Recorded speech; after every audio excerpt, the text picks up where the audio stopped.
Gone are the days when a superstar would stay with the same team for their entire career. It's rare a player plays for even only 2 teams. And with all that said, these are some of the biggest NBA offseason signings ever.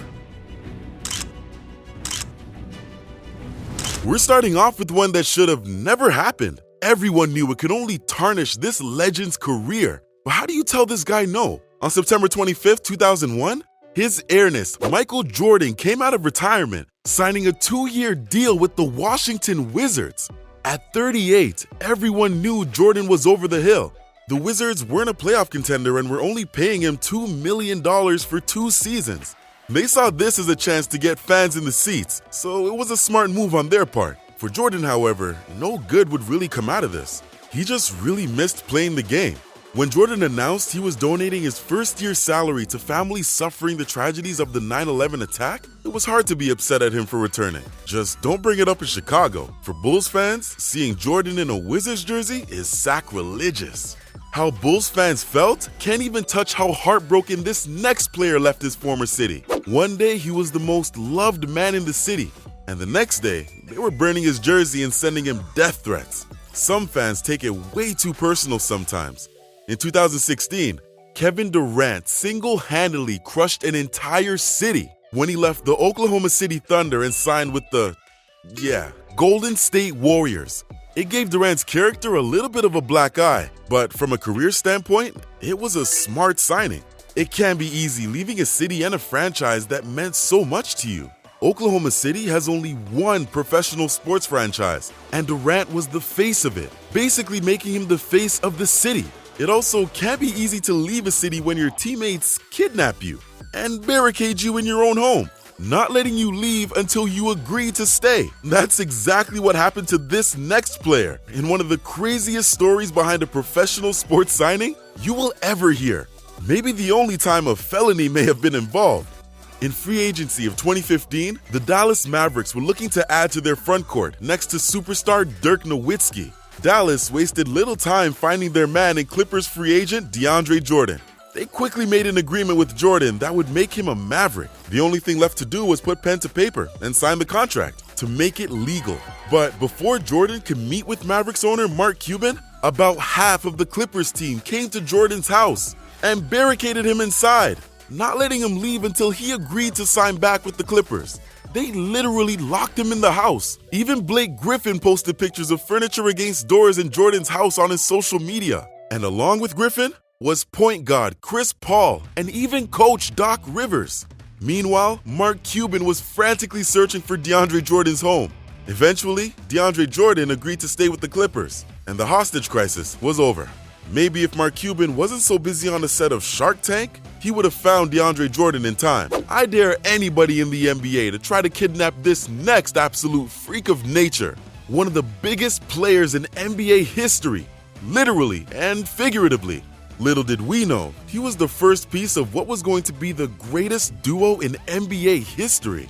You see, in 1996, stock in glass went up in LA. That's because the Lakers had signed backboard-breaking Shaquille O'Neal.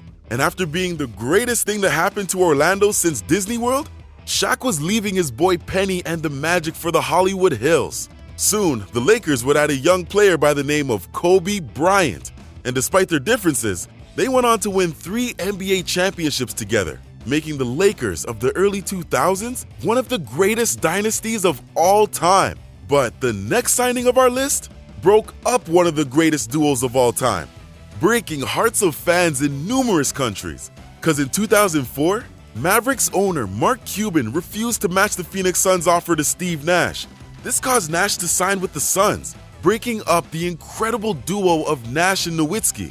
This was felt around the world, not only breaking Mavericks fans' hearts here in the States, but also fans in Canada, Nash's home country, as well as fans in Germany, Nowitzki's home country. Nash would end up earning his money and winning 2 MVPs in Phoenix. The Mavericks didn't do too bad either, because they would go on to win a championship later down the road with Nowitzki leading them. See, no one could accuse Nash of going to Phoenix to be on a super team just to try and win championships. But that can't be said for this next player signing, however. And this may be the softest piggyback signing in the history of the NBA. This deal was the definition of taking the easy way out, which is way too common in today's NBA.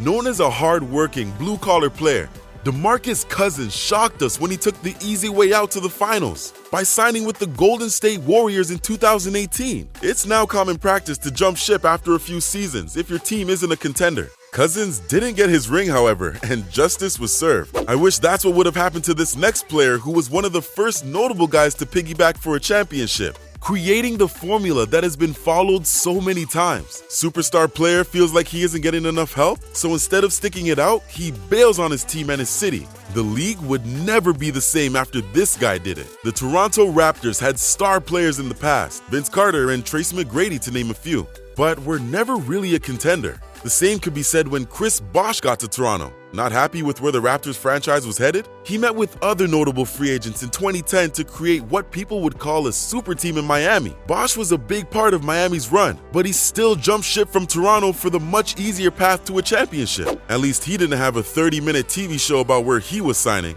like a certain teammate of his did. Any guesses of who that is?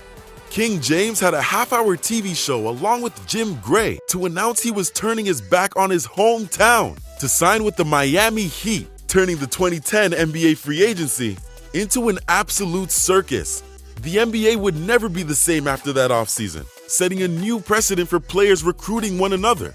But not every signing is bad. So let's go on the opposite side of the spectrum and talk about a signing where this guy came home to be a hero. We may have switched gears to talk about a player coming home to be a hero of his city, but we're still talking about LeBron James. See, in 2014, LeBron James signed back with the Cleveland Cavaliers, making amends with his hometown team. Not only did LeBron just come back after a 4-year departure, but he won them a championship. Cleveland was a city in desperate need of a professional sports champion. LeBron James may have literally saved the city of Cleveland by coming back and giving them a championship they deserved. And this brings us to our next signing. Now, this guy has some gall cause he would end up bailing on his hometown team, not once, but twice. I'm sure most of you know where I'm going with this one. Right back to LeBron James. In 2018, LeBron left Cleveland again, this time to the Showtime Lakers. But Cavs fans weren't as upset this time since King James brought them a whole title. LeBron would go on to win a championship in 2020, making that 3 different teams he's won a title with.